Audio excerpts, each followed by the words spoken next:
अनाज पाते थे, 20 क्विंटल अनाज पा गए, उन्नति हो गई। ऐसा बात वस्तु से संबंधित ये बात है, वो ज्ञान से संबंधित बात वो है। ठीक है, पता है जी बाबा जी। पर इसको उत्थान और जैसे आप इसमें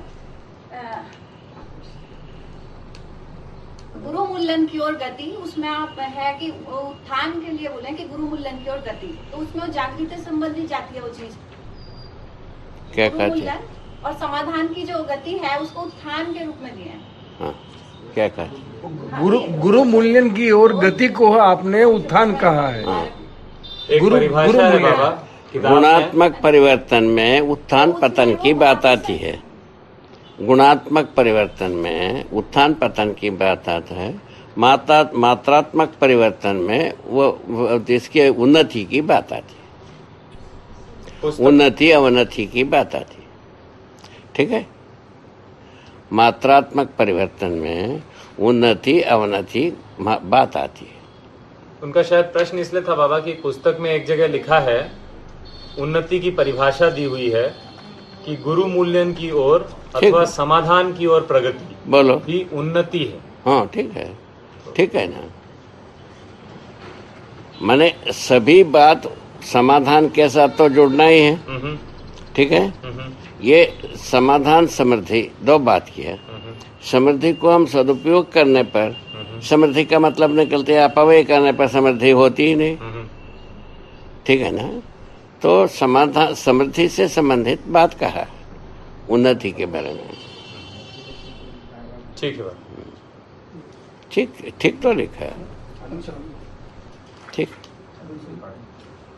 आगे बाबा एक जगह लिखा है, संपूर्ण पदार्थ अपनी परमाणुविक स्थिति में सचेष्ट है, इसलिए यह स्पष्ट होता है कि उन्हें ऊर्जा प्राप्त है। यह निरपेक्ष ऊर्जा है।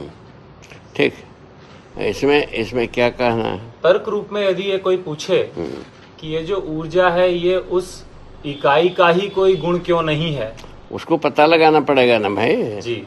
इकाई का ऊर्जा दूसरे तक कैसा पहुंचा, इकाई अपने में ज्यादा ऊर्जा को कैसा दिया, ये सब बात आपको बताना पड़ेगा। ठीक है ना, स्वयं में क्रियाशील भी हो, दूसरों को क्रियाशील करा सके, वैसा बात आ जाए, उसके बारे में सोचा जा सकता है।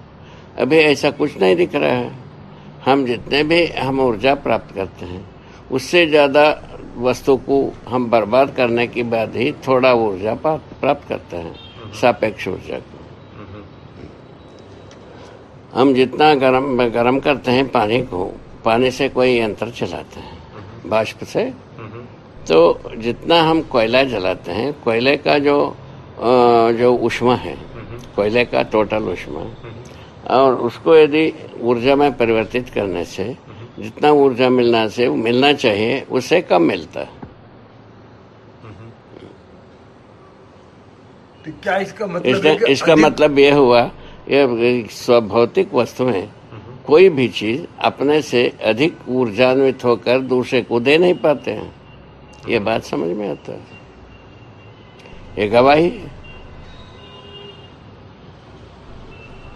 आपके सामने रखा हुआ, इसमें कोई पर्दा नहीं लगा।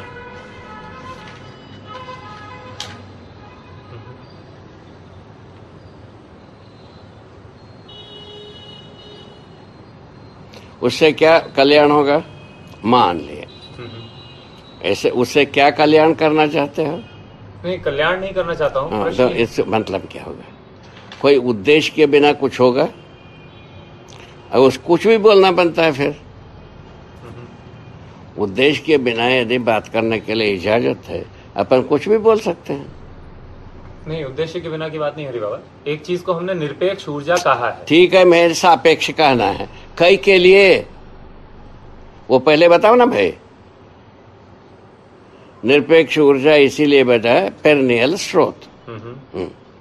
आप क्या कहना चाहते हो? मेरा ये प्रश्न है कि ये इकाई का ही कोई गुण नहीं हो सकता, ऐसा हम सिद्ध कर रहे हैं। ठीक है ना भाई, यदि आप ऐसा कहते हो, अब तो गवाही बता दिया इकाई से जो कुछ भी निष्पन्न होकर के दूसरे को मिलता है वो जितना लूज करता है उससे कम में मिलता है। ये तो बात बता दी है। वो तो ठीक है बाबा। हो गए। उसके बाद कैसा इसको जोड़ोगे बताओ ना भाई। नहीं, ये तो जब आप किसी दूसरी इकाई को देने के क्रम में बात कर रहे हैं ना। अब क्या कहना चाहते हो भाई? पुनः अपन फंस गए। चलिए प्रश्न बदल देते हैं बाबा।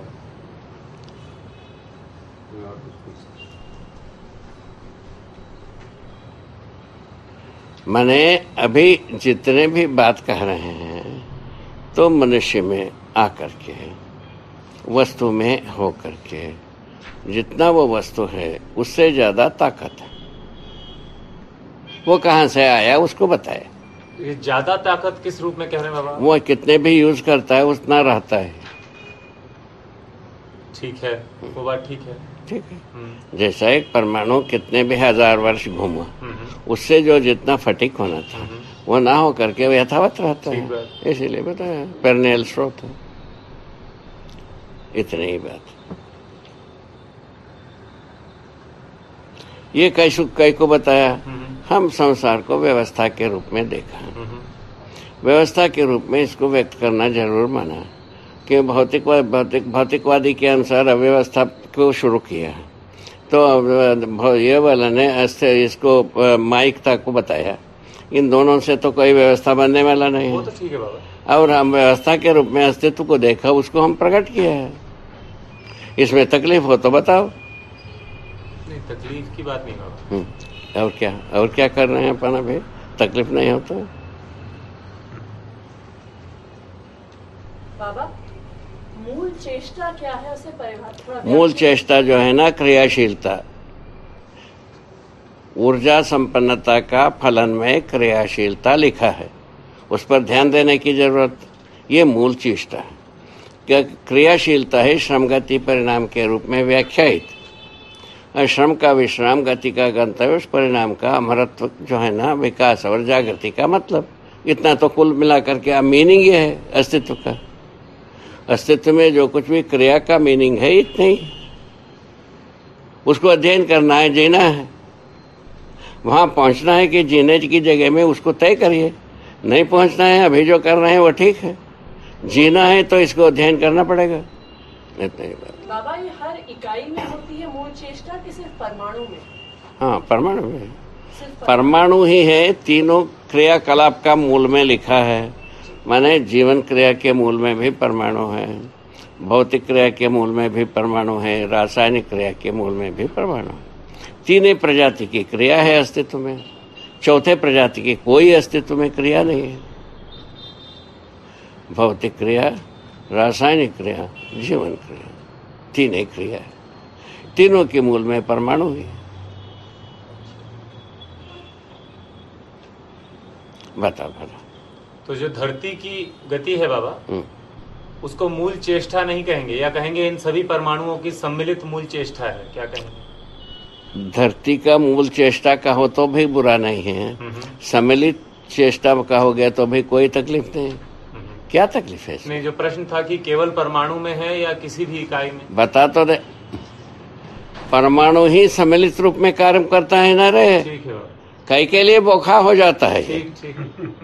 बोखा माने मूर्ख बंगाली में। यही बात है ना। बंगाली जानते हो? कहाँ चले गए साधु? बोखा माने मूर्ख है ना, है? हाँ, बात बताए। हाँ, वो जानता है बंगाली को।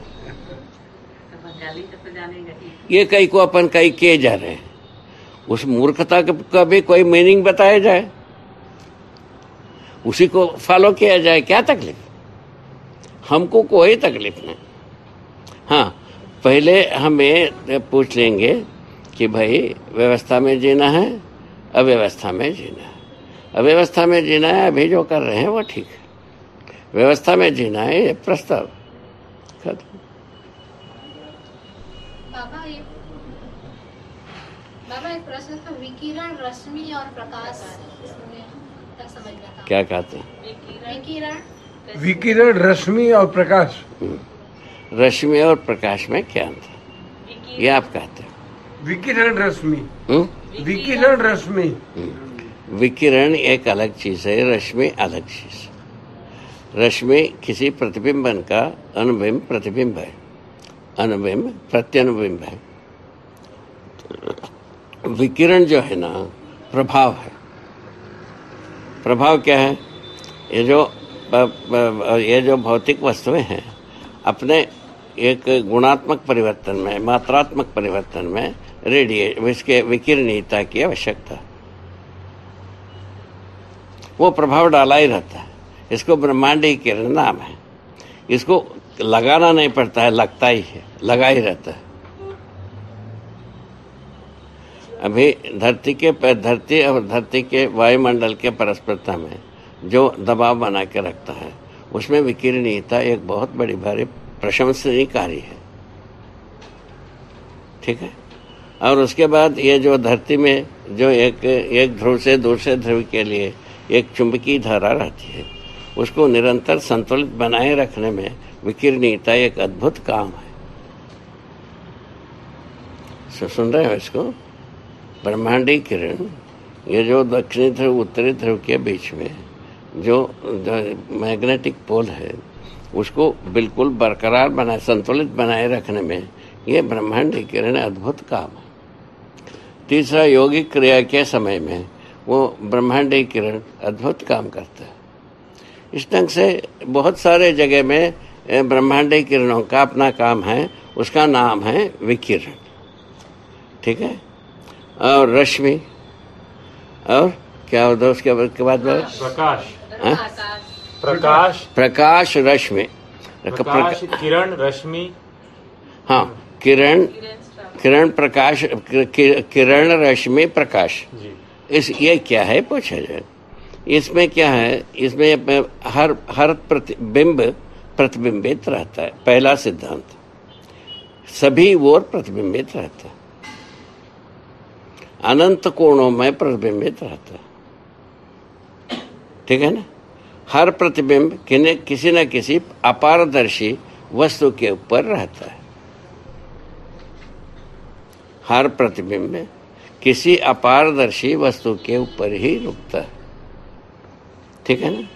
ये दो बात समझ में आता है। इस रुकने के क्रम में क्या होता है? जैसा सूर्य का बिंब का प्रतिबिंब यह हर एक परमाणु के ऊपर आता है। उसका अनुबिंब बहु आयाम में फैल जाती है, प्रत्यनुबिंब और आयामों में फैल जाता है। इस प्रकार से सभी ओर चमक पैदा करता है। कोई समझे है? ठीक है। चमक किसका? सूर्य का। सूर्य का चमक सभी परमाणुओं के ऊपर कैसा दौड़ जाता है? इस विधि से दौड़ता है। सभी परमाणुओं के वो परमाणु चमकने लगते हैं। उसको आप क्या कहते हैं? कि प्रकाश। इसके पहले क्या था? जो प्रतिबिंब आया उसका नाम है किरण। प्रतिबिंब आया उसका नाम है किरण, है ना? उसके बाद जो है ना, ये अनुबिंब प्रत्यनुबिंब में परिवर्तित हुआ, इसका नाम है रश्मि। वो रश्मि के बाद प्रकाश, ऐसा बना हुआ है। तीसरे स्टेज में प्रकाश। अभी यहाँ जो हो रहा है ये भी ऐसे ही है। पहले प्रतिबिंब इनमें अणुओं के ऊपर, उसके बाद उसका अनुबिंब प्रत्यनुबिंब विधि से ये सब चमक रहा है। ऐसा बनाए, विधि ऐसा है। पहले ये जो क्या है, ये जो दिख रहा है, यहाँ से किरण, किरण के बाद रश्मि, रश्मि के बाद प्रकाश। बोलिए सब जगह में दिखता है। इसको अच्छे तरह से अपने को समझने की जरूरत है। हाँ, और आगे? तो ये किरण जो है ये ट्रैवल करता है क्या बाबा? ऐसा कुछ है? नहीं। किरण किसको किरण कहा बेटा? प्रतिबिंब को किरण कहा। ट्रैवल क्या करना? प्रतिबिंब रहता ही है। तो इनमें से कोई भी चीज ना लूज होता है ना गेन होता है।